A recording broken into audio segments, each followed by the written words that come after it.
語言故事第一集。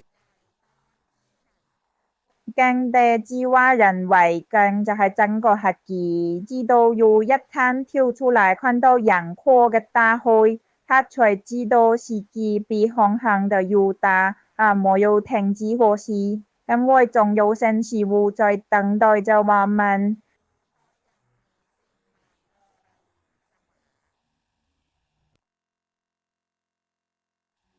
第二部分，小鳥害怕飛翔，但媽媽說你的翅膀是為了飛翔而生的。當它第一次展開翅膀時，它意識到勇氣能帶它飛得比恐懼更遠。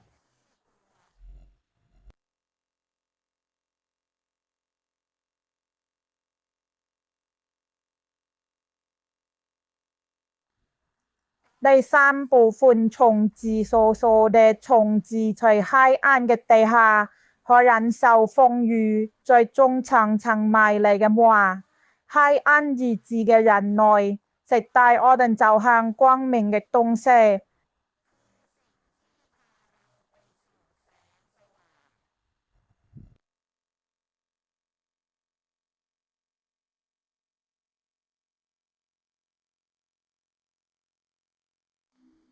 第四部分，貓和影子貓追住自己嘅影子直到筋疲力盡，但當它停下來時，影子自己就回來了。